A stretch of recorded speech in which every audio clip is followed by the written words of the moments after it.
गांगनौली गांव का नाम उस दिन पूरे इलाके में गूंज उठा जब एक ही घर से 3 लाशें मिली। एक माँ और उसकी 2 मासूम बेटियां। वो घर जो कभी इबादत और सुकून की जगह माना जाता था, उस रात खामोशियों से भरा हुआ था। इस घर के मालिक थे मौलाना इब्राहिम, जिन्हें गाँव वाले हाफिज साहब कहकर बुलाते थे। उनकी सादगी, उनकी इबादतें और नेक दिल स्वभाव सबको प्रभावित करते थे, मगर उसी इमाम के घर से जो मंजर निकला उसने हर किसी को हिलाकर रख दिया। सुबह जब लोगों ने शोर सुना और दौड़कर पहुंचे तो सामने का दृश्य किसी डरावने ख्वाब से कम नहीं था।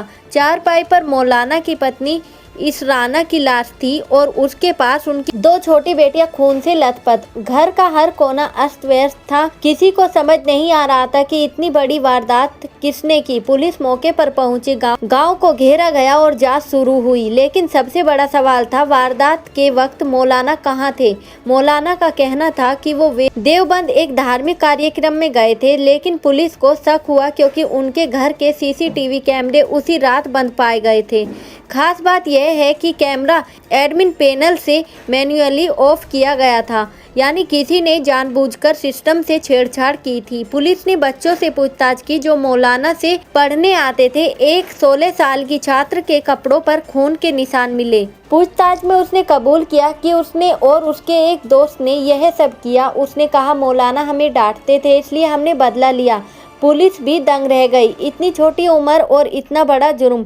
लेकिन कैमरा एडमिन कोड से बंद होना बच्चों के बस की बात नहीं थी। तभी जांच में नया मोड़ आया। पता चला कि मस्जिद का टेक्निकल केयरटेकर मुजमिल 3 दिन से गायब था। गांव के लोगों ने यह भी बताया कि घटना वाली रात एक काली SUV मौलाना के घर के पास खड़ी थी, जिसमें 4 लोग थे। अब शक गहराता जा रहा था कि यह कोई सोची समझी साजिश थी। फिर खबर आई कि मौलाना खुद गाँव से गायब हो गए। उनके कमरे से एक पुराना मोबाइल मिला जिसमें एक वॉइस मैसेज था, भाई काम हो गया है, अब जल्दी निकल जाओ। कॉल ट्रेस हुई तो लोकेशन पश्चिम बंगाल के दुर्गापुर की निकली। केस अब CBI के हवाले हुआ। CBI ने पुराने CCTV फुटेज के एडवांस टेक्नोलॉजी से एनहांस किया और सच्चाई सामने आई। स्कूटी चलाने वाला व्यक्ति मौलाना इब्राहिम खुद था।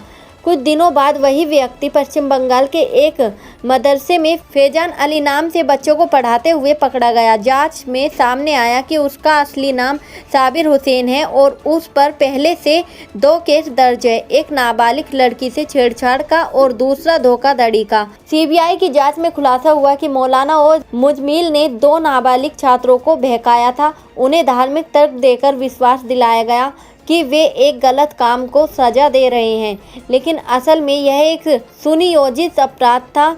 उसी रात मौलाना ने कैमरे बंद करवाए, बच्चों को घर भेजा और खुद स्कूटरी से वहां पहुंचा। विरोध करने पर तीनों की हत्या कर दी गई और फिर वह गांव छोड़कर फरार हो गया। जब उसके सामने सबूत रखे गए तो उसने कहा, मुझसे गलती हो गई, मैंने सब कुछ खो दिया। लेकिन गलती नहीं, यह एक ऐसा गुनाह था जिसने पूरे गांव के विश्वास को तोड़ दिया। अब मौलाना और मुजमिल दोनों गिरफ्तार हैं। DNA रिपोर्ट ने सब कुछ साफ कर दिया, मगर गांगनौली गांव में आज भी लोग उस रात को याद करके सिहर उठते हैं। वो रात जब एक धार्मिक चेहरे के पीछे छुपा दरिंदा सामने आया और इंसानियत शर्मसार हो गई। तो दोस्तों, अगली वीडियो पाने के लिए हमारे चैनल लुक वॉइस इंडिया को सब्सक्राइब कीजिएगा। धन्यवाद।